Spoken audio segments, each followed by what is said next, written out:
Hey there, John. Thank you so much for joining me today for some Scholar Scoop. How are you doing? I'm doing great. Thanks, Steve. Thanks for inviting me. Appreciate Oh, it. oh my gosh. I appreciate you accepting the invitation. I was thinking about it. Cool. Every time I talk to you, it's almost like I feel like I wish I had record on for the conversations that I have with you because I feel like I always leave feeling so inspired by the way that you look at life and the way that you've created your life. And so when I really was thinking about this opportunity, I was like, wow, this would be so much great scholar scoop to share with our audience. So I'm hoping it's okay with you if we kind of dive into some of the things that I feel like I'm lucky enough to get to talk to you when we have one-on-one conversations. Of course, absolutely, and mutually, I respect all the things that you've done and your hard work, and there was a time we hadn't connected in a while. It was great to reconnect with you a few weeks ago. So it's really I'm glad I'm on this and look forward to digging deep, whatever you would like to do. Well, Oh, I think that's, I do oh yeah. one bone to pick with you though. Oh, please go for it. Your last, was it your last guest? You Mm. made a little bit of fun of New Jersey. Oh, did I? Oh gosh, I was Not talking to you, you guys Karen. laugh. I was And talking to I was Karen. born and raised in Jersey, so I just have to, all the Jersey people out there. Well, But it sounds like you own it. And I don't know if you picked up from the conversation, like she would always tell people I'm from the New York area and yeah, that was she it. would never tell people. And I Yeah. kept saying, Karen, you're from By New the way, me Jersey. too. So anyway, well, I'm And glad I that you actually live own in it. New York now, so yeah. Well, I, But I I was, do, I do appreciate people from New Jersey. I have a lot of people in my life from New of Jersey. I think it's course. a great state, and there's nothing wrong with Yeah, owning up yeah. to it. So anyway, Just joking with you. yep, Figured I'd bring that up. you can bone pick with me anytime you'd like. I don't mind at all. Um, Yeah, so I think one of the things that I love about your story, even when you were like, it's great to reconnect. I think like life, from the way I've come to this place, is I see it like as a journey, right? And yeah, there's so many twists and turns and people that come in and out of your life. And it's nice to have people that you can kind of reconnect with over any amount of time and you just sort of pick right back up where you left yeah, off. But what's interesting about you, I believe, is like, your journey's been really interesting because you've been on this path where you've had the ability to create a very great success story, which I want to dive into a little bit. I mean, I don't know that I mean, maybe if I think about it, but like, having an entrepreneurial friend who has essentially, started a lot of companies, but five companies recently that have, you've had great exits. And I don't think a lot of people who have one great exit from a startup tend to go on and start two, let alone yeah, three. Now there's four, now there's five. But the beauty in that yeah. is that you are very clear with so much clarity about that wasn't the story in the beginning, right? No, And the story in the beginning, which be, it might sound really complicated. I want you to share that. But if it weren't for that, you don't ever know what the success story would have turned into, is how right. I always leave our conversations. So take just a couple of minutes to tell us about kind of where you started out and what your interests were, and then what Yeah, that looked like. yeah. No, growing up, I always knew I wanted to be an entrepreneur, but I didn't even know what an entrepreneur was, right? I wanted to run my own show and I did the typical things that, young entrepreneurs do. I sold newspapers and I did the whatever I could to make money, holiday cards, knock on Mhm, doors. Um, but I always, I was not a great student. I had some, learning disabilities, mostly ADD. Um, mhm, and just couldn't focus. And I remember sometimes being called out of class to go to a separate reading class to catch up with the other kids, and it always bothered me. I remember, when we would have the class and you would do the spelling bee, Mhm. and they set up teams. I was always the last one picked in the spelling bee, and so for me it was like, boy, and I didn't realize at the time ADD. I'm 63 now, so ADD was not something that was really talked about, or there Mhm. was, so I kind of really started finding my focus in um, playing sports was very important to me, um, but also I with the reading I learned, I became an avid reader. So I was this like amazing reader by the time I was like at seventh grade, but all the other subjects I just didn't even want to focus on. I was like obsessed with everything from comic books to books, you name it. I read, so became this really great reader. And for me, um, the struggle of not being able to get great grades, and really knowing that my brain was somewhere else. Every time a teacher would talk, my mind would be thinking of something, and it still does that, by the way. Mhm. So you got to keep me in line when I get off. But early on, yes, that was the start of it. In college too, just didn't know I had ADD. I went to school at Wesley College in Delaware. Wasn't a great student, but always knew. Um, Now, when I look back, like if I went to school now, I'd be the best student. I know like so much how different I was, but I realized, after playing sports and being kind of this like overachiever, I wasn't the biggest guy on the football team, but I became the captain of the team, Mhm. and I earned those things because of my work ethic. Mhm. So I had this intense work ethic, not in school as much, but a work ethic and things I enjoyed, and I think that was the quality of an entrepreneur is like you focus in on things that you want to do, or that that you're good at, and Mhm. that was where it all began for me. But my journey was not great in the beginning. My first three businesses I started were these amazing growth and then crashes. And Mhm. I was young. I was in my early 20s. And I learned from each one of those things, which was so important. Mhm.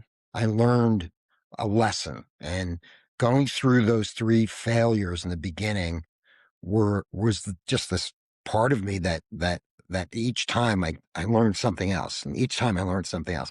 By the time I got to my fourth uh, company, I realized I got better and better at it, and that Mhm. became my baby. My fourth company became it was like I raised a child. It became Mhm. this amazing company that I ended up exiting. Sadly, believe it or not, I Mhm. did great. I made all this money, but I was giving my baby away. So but the struggles in between there were tough. The struggles, even building that fourth company, was really intense. Well, I think there's a lot about the fourth company that provide a lot of lessons for people who are thinking about their future and kind of what they need to know how to do before they actually can Yeah. go and do it. There's a couple Yes. things about what you just shared that I've heard from lots of people. I'm curious what your thoughts are. I know I can think of a handful of people, and it could be more, who have told me that they also have ADD or ADHD, and they actually put that into a narrative that's somewhat their superpower. That's kind of a part of Yes. what's been a driver in their success. And I think sometimes when we have these limiting, what we think are limiting things, they could also be the things that propel you because Absolutely. it's just how you're wired, right? It's Yeah. just the way that you do things. Um, when was it that you actually kind of got to a place where it was kind of named or diagnosed, or is Yeah. this sort of a self-diagnosis thing that you've done over time? Yeah. Like, It was. how It did was. that work? Well, I was diagnosed by a doctor as well, but yes, it was a self-diagnosis prior to. Actually, it was a wife diagnosis. My wife diagnosed Who knows you me, best? People that know you best oftentimes. and my daughter would be like, "What are you talking about that?" Um, but yeah, it was kind of the reality of, hey, you know what? I'm really good at some things, and I'm Mhm.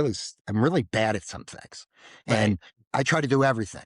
And those three businesses, I tried to do everything. So the self-realization for me, and it wasn't like I woke up one morning and go, ooh, I got to find the key people around me to help me formulate my ideas.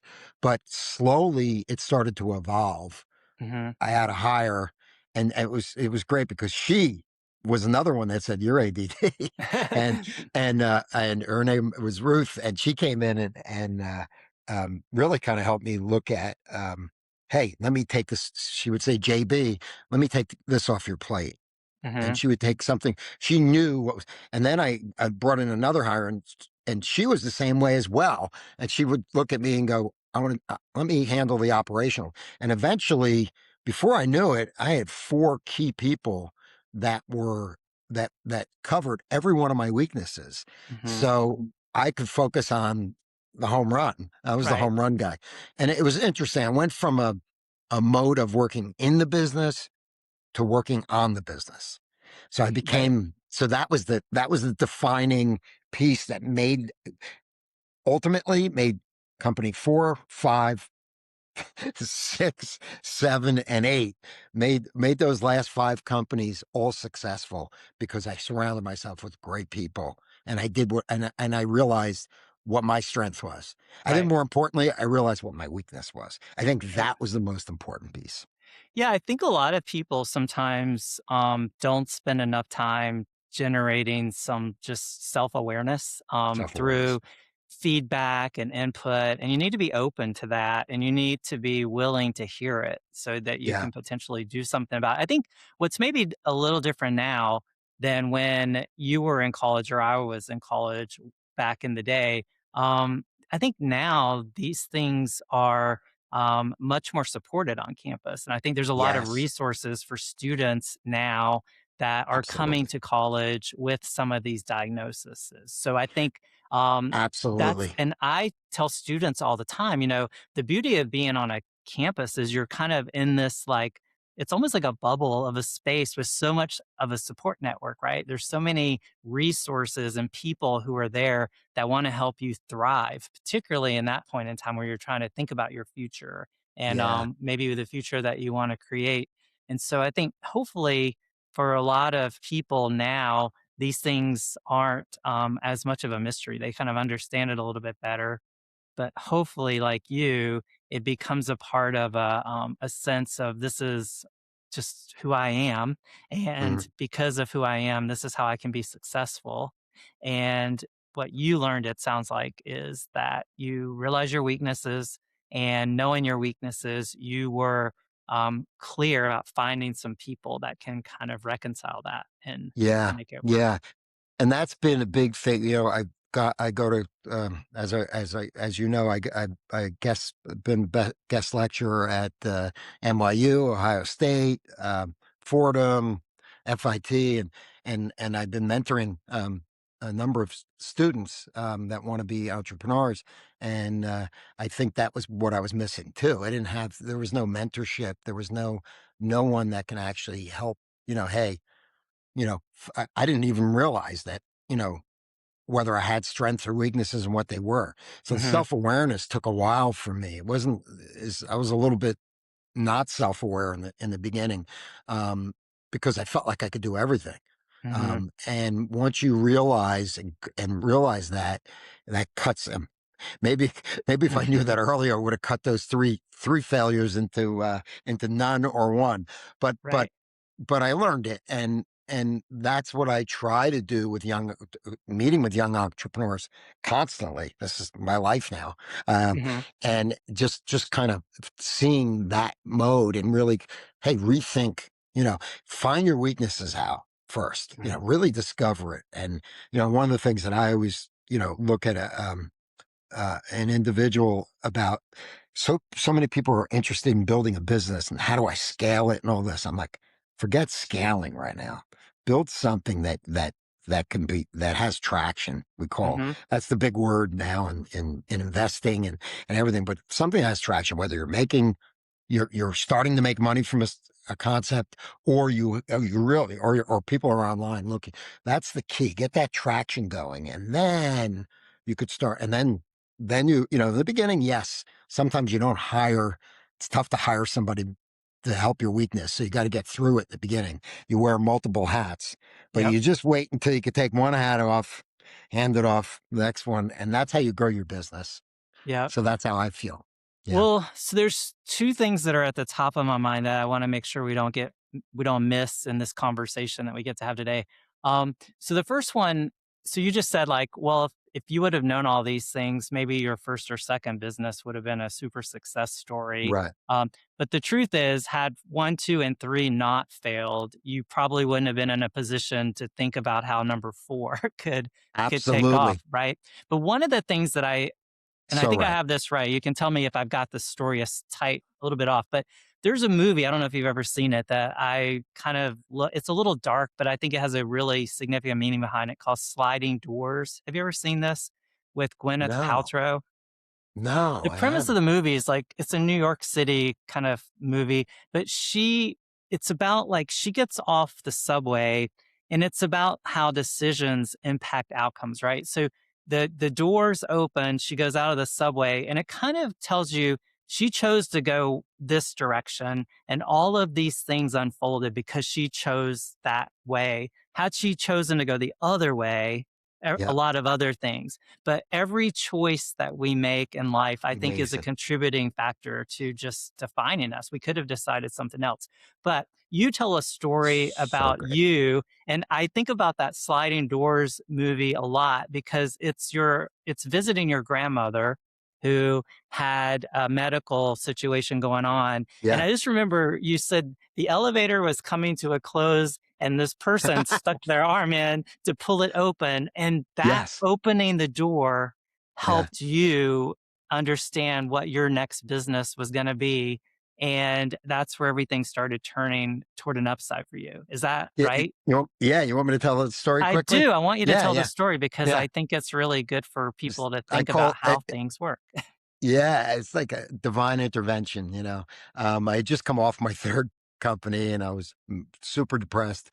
My grandmother was ill in the hospital in Florida, and I was coming out from New Jersey, jumped on a plane. I don't even know how I had money even to do this because I was really, really, jumped on a plane and went to visit her and saw her in the hospital with this big, huge black and blue mark on her arm. And she said it hurt her, and I was talking. So I went out to the nurse's station, and I asked the nurse, you know, um, what is this black and blue mark on my grandmother's arm? I had no medical experience at all. Mhm. So she said, oh, it was the phlebotomist that came in who draws blood. She came in and she was drawing your grandmother's blood, and she must have missed a vein, and blood came out, and it is a little warm. We're testing to see if she has a bacterial infection, which he ended up getting, because it was done not the right way. So, but bottom line was I was satisfied with the answer. So I got into the elevator to leave. And this was in the evening. And as the door was closing in the elevator, literally you said it, a hand came and held the door, and the door popped back open, and another nurse stepped in. The doors closed. She had her back to me, and all of a sudden she turned around. I thought she was going to scream at me, but she said, by the way, that woman who drew your grandmother's blood last night worked in the cafeteria last night. We didn't have any phlebotomists up on the floor. So we decided to bring her up and train her. She's now going to be a phlebotomist here, but we trained her on the floor that night. Your grandmother was her first, she used the word, she went like this, her first victim. Mhm. Um, and I was like, what, how did you, and I'm like, and she's like, it's ridiculous the way we do it here. And I found out it was done everywhere back in the late 80s, early 90s. And I realized something like, wow, these people who are invasively drawing our blood, there's no training, there's no skill. And that started literally built out my first two companies, which was career education schools. I found a doctor, an Indian doctor from India, who actually was an expert at blood drawing. And he taught this program for me. I partnered with colleges locally. And then I built those schools and sold them. And my biggest baby was selling my certification agency. Mhm. I created a for-profit certifying agency in the healthcare space. and it went from phlebotomy to medical assistants to billers and coders and so forth. And it became the largest in the world, and it still is. It's owned by private equity now. Blackstone Group owns it. Mhm. But ultimately, that was my first, kind of divine intervention and changed my life. And there was a purpose around the business, which was kind of interesting. Well, the thing that I know that you've told me before, and I've heard you say to other folks, is that you didn't really have any experience at all with anything medical related, but you Right. saw a problem or you saw a situation that impacted a family member and you wanted to do something about it, right? And I don't know if you've encountered this in the students that you've started working with, but I think a lot of times everyone thinks they have to have something all figured out to now go and start it, or they need to Right. kind of have a vision that, but I Right. think, so what's your philosophy when you're kind of giving advice to people? Like, let's just say you're trying to figure out, what do I want to do with my life, or what do I want to major in, or what, like, knowing how you've created, your life experience, what advice do you give to students and maybe even their parents that are kind of trying to figure out, what do I want to do with my life, and how do I figure out what it is that I can impact, like you're saying, or have a positive Yeah. impact? I think impact is important. And, I always say, well, so my next group of businesses were in the mental health space, and just Hmm. sadly, I got into behavioral health and built two companies in the behavioral health space that I just recently sold. One 5 years ago, one 2 years ago, and that was another event. It was my brother who had Hmm. mental health issues and unfortunately passed away, and that was a social purpose for me to kind of drive it. So Hmm. so I do think that if you're going to build something, make sure you have a purpose around it, and make Hmm. sure you know, even if you're developing, you're making widgets, you know, come up with a thought around how that will serve a social purpose, not the widgets, but what about your employees? What do you Hmm. want to do for your employees? So I think you need to develop a business that has some kind of purpose to it, that, that, that will help the world be better. And you can always, and again, it doesn't have to be the product, doesn't have to be the service. For me in healthcare, it was saving lives in the hospital because of infections and all the other things that went on in behavioral health. I started a business working with kids K to 12, because ADD issues I had, and my brother's mental health issues through his life. Um, Hmm. that, I mean, I'm not saying you have to be, you have to find and solve every world's problem, but, look at, you know, when you're going to start something, think of the meaning around it. Hmm. And you, and almost in every business, you can find a meaning. And Right. like, whether that's helping your employees, or even if you're selling insurance, there are things that you can do that that drive you from a social purpose.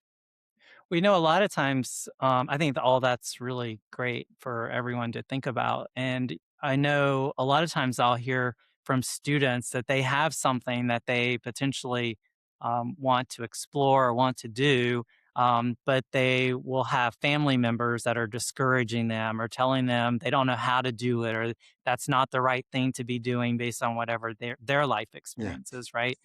yeah, And I think you had a little bit of that too, right? Where you had people, particularly when you were sort of starting down this, phlebotomy and those types of things. Like, yeah, who are you, John, to be yeah, figuring out how to do this stuff because you're yeah. not a medical professional? Um, what's your take on, how people's paths sometimes don't fit into other people's Right. perspectives on what their Yeah, path should be?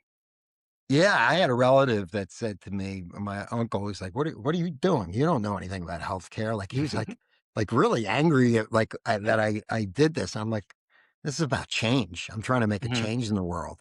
Um, and also, early on, I tried to sell the certification concept to the hospitals, and hospitals will go, we don't want to do this. We don't want to have to pay extra for these people. Not, it was really crazy. Mhm. I actually went through the back door. I ended up finding educators and going, "What do you guys think of this?" And they're like, "We want it. It's brilliant. We need this certification."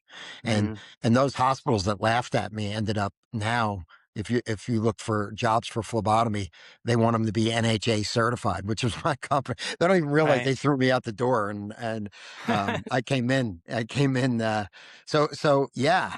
So my advice is, advice is absolutely fine. It's important to talk to the right people. Get Mhm. a group of people, ask questions. I always learned um, that people's opinions aren't what you're looking for. You're looking for people's habits. So when you're building Mhm. a business, you want to know whether you're creating a great hot sauce. You want to know, first of all, do you like hot sauce? Yeah. Right? And do you, and what type of hot sauce? What are the brands that you like? Not like taste mine. What do you think? It's more like build a customer profile Mhm. of behavior and then go there. I also believe in businesses, you don't have to be you don't have to solve everyone's problems, but you could create something that you could perceive that people will that will use in the future. The Apple phone, right? The Apple phone wasn't Mhm. built with the concept that we want something to play music and we could talk to people, right? Right. Steve Jobs actually anticipated that this will be something that people will want to use and be able to put their calendars in there and so forth. So it wasn't like we were screaming for that. Right. Um, he actually created it. Yeah. So yeah. So there's a happy medium to divide yourself, looking about what are needs and what are some perceived things that people will like. And that's where the profiling comes up. And I have an interesting process of that I work with some young entrepreneurs with to kind of gear what direction you should go, whether you're fulfilling a need or you're creating a need. Which are 2 really good ways to look at it, right? And I think both of those can be effective ways to kinda tackle something. So I think Yeah. that's really some good, insight and perspective on that. I know we don't have a ton of time left, but one of the things I'd love to dive into just for a second, and I know we've talked about this before, but yeah, I don't. When I was in college, there was not ever the idea that you would major in entrepreneurship or you would even take a class on entrepreneurship. It was, if you were in the business school, it didn't revolve around entrepreneurialism at all. No. So now I do think we've kind of morphed to a place where you can actually, at a lot of institutions, you can choose to major in entrepreneurship. Yeah. And I know you're involved, like you just mentioned a second ago, with mentoring, young students who are starting companies or other things. Um, can you actually teach someone how to be an entrepreneur? Like, is that something that you can show up at college and go, I don't know what I want to major in. Entrepreneurship sounds good. I'm gonna do that. And on the Yeah. other side of that decision, are they gonna march out of there and be the next Steve Jobs or the Y- next John Brandt or Yeah. somebody? Like, how does that work? Wow, you mentioned me with Steve Jobs. That's impressive. Of course. First time ever. I'm going to mark that down. Um, there is a lot that can be taught. Hmm. Absolutely. Okay. Not everyone. Again, entrepreneurship's about self governance, right? Hmm. It's almost like, and this. It's an attitude, right? Hmm. You could be an entrepreneur in a company. Right. You could be, the other day, tech world. I was just talking to a gentleman who's working for a company, and he's like, he is almost like they built him as the resident entrepreneur in this big Yep. huge global company. So it's not all about being an entrepreneur, but I think it's about um, being disciplined and there's so many pieces to it. Um, I dive deep into the mental health issue of Yep. being an entrepreneur. Like, my favorite book is The Road Less Traveled by M. Scott Peck, who's a psychiatrist, right? Hmm. Who wrote a book, but to answer your question, I do believe that a majority of entrepreneurship can be, yes, some people are risk averse, and some Hmm. you do need to have that ability to be able to just kind of, be stoic and get through things. But there are a number of people who are super smart, and if they know again, going back, if they understand their weaknesses, their strengths, and those things, and find the right people around, you can be a successful business founder. Hmm. And you don't have to be, have the ADD and all the other Right. things, but so the answer is yes, entrepreneurs can be developed. I think, two things in college is the theory part, which is great. But I Hmm. think, hearing from speakers, and I think that's why I'm called in a lot as a guest lecturer, because I talk about things that, are not theory. I talk about Right. the hard stuff. Um, but I do see a lot of people with ideas, and I wouldn't peg them in a box nowadays to say they're these super entrepreneurs, but they have great ideas, and if they can find the right people around them, they can create a business. So Hmm. that's kind of my feeling around it. So I think it can be taught. I agree with all of that, and I think there's a lot that people need to learn, maybe even learn it to decide it's not for me, or I'm glad that Absolutely. I've actually gone through this process because Yeah. I could now go maybe work for a startup, but I don't wanna be responsible for actually starting it. And I think, Yeah. I hear a lot of students will say, "The startup environment sounds really cool, it sounds fun." There's so much hustle involved with that I always want to overemphasize with students like working for a startup is there's so much energizing opportunities that exist Yeah. there, but there's Yeah. a That lot of huge things, opportunities there. Yeah. but so many things could also be very unnerving, particularly Yes. like you said a second ago, if you're risk averse or you don't like things changing on a moment's notice and you're able just to go along with the flow. Right. Jumping into the startup space could be really complicated for you and it Yeah. might create anxiety and other things. So I just Yes. think knowing all of that helps people make better Absolutely. decisions. But I love the idea of being an entrepreneur.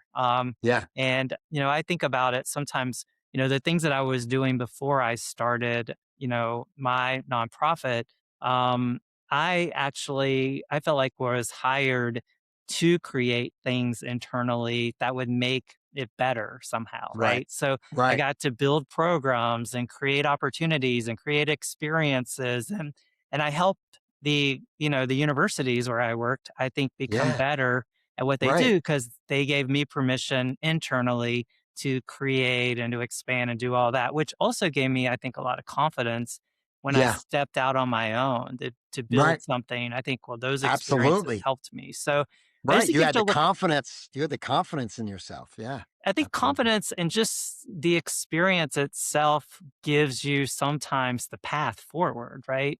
And oftentimes, you'll talk to students or other people, and they'll be like, I want to do something that I'm passionate about. Right. But you can only become passionate after you've done a bunch of stuff to decide what were Exactly. you and were you True. not, right? And Yeah. so Yeah. you have to give yourself permission to do things. And I think, with your story, telling that story to students and reminding them that it wasn't easy in the beginning.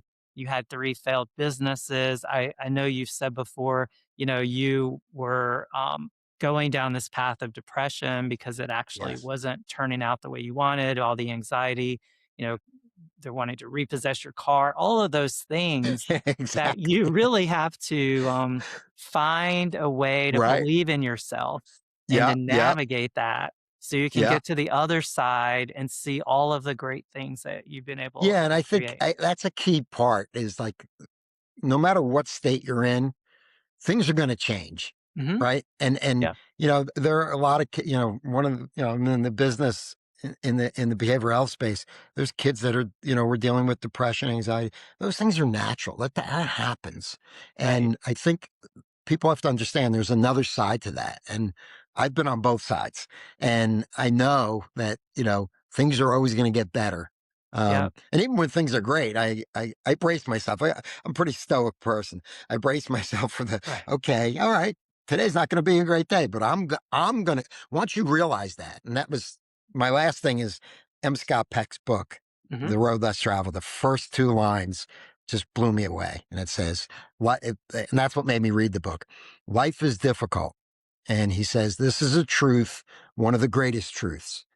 But, however, if we understand that life is difficult, if we really embrace that feeling that life is difficult, if we truly believe that, things aren't always going to go away, in a sense, once you understand that and believe in a sense, life becomes somewhat easier. Right. Hmm. Yep. So it's kind of a paradox, but it's such a very that line got me hooked into reading that book and understanding psychology Right, and really understanding why, you know, difficult times don't last forever, number one, right. and the ability to be able to do the things and face things, solve life is about solving problems. That's what we're Yep. here for. So I could Yeah, go on and on with that stuff, but and I love that stuff, and I think that's for the whole 'nother conversation because I yeah, do think that, life is difficult, and there's so much about the difficulties that make life the rewarding experience that it is, right? There's just you absolutely. need you need sort of the difficulty to appreciate the things that maybe aren't or to feel good about make That's you great. you yourself have made the difficulty less difficult because you Yes. invested time and effort and all of those things.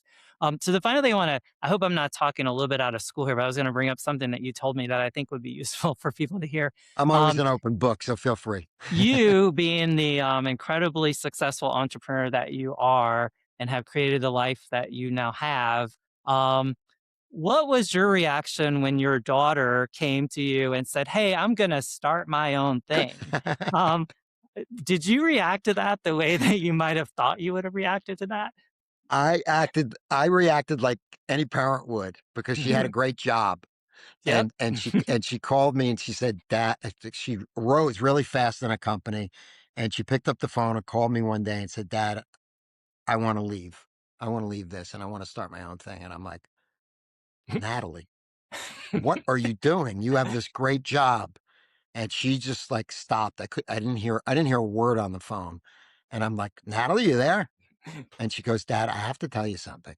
You're a hypocrite." And I'm like, "What?" She said, "You've been doing this your whole life, starting your own businesses." Mhm. And it made me just stop in my tracks. And you know what?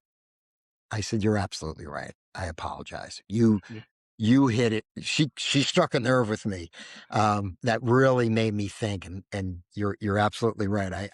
I um, I said, "Do it." And I let her do it with mentorship. Mhm, That's all I did.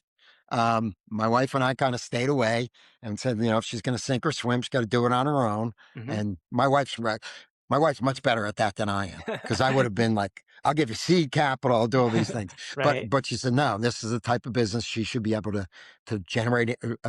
It's in marketing," and she did. And she's 3 years in now and just kicking butt. And I'm in awe. I'm in awe of her. Mm. She's a much better entrepreneur than I am. So Well, good for you and also good for her, and I think it's yeah, something to look at so often. I think all of as a us parent, and a lot of us in some ways are probably hypocritical, and it's, oftentimes easier to, give advice than actually to live the advice that you're giving, you know what I mean? It's absolutely. so easy to tell Yeah. other people how to do amazing things, and then when it comes to you doing what you're doling out, it's like, "Oh, I got to Yeah. really think about this." Well, John, thank you so much for Thank you. squeezing us in today for some really great scholar scoop. I do appreciate it, and congratulations to you on Thanks everything so you're much. doing and all the the things that you're looking toward doing going forward that I think is going to be really great for students and for others. So anyway, thanks for Great. your time today. And if anybody wants to look me up on LinkedIn or whatever, happy to I always love communicating with people, so feel free. So All right, great. Well, maybe we'll put those in the notes for people. yes, So that'll be thanks for great. that offer too, and I always say if someone offers to be accessible, don't ever miss that chance Yes, because why not? So anyway, absolutely. thank you again. And Steve, thank you. And it's a pleasure and look forward to talking more with you. all right, great. Thank you.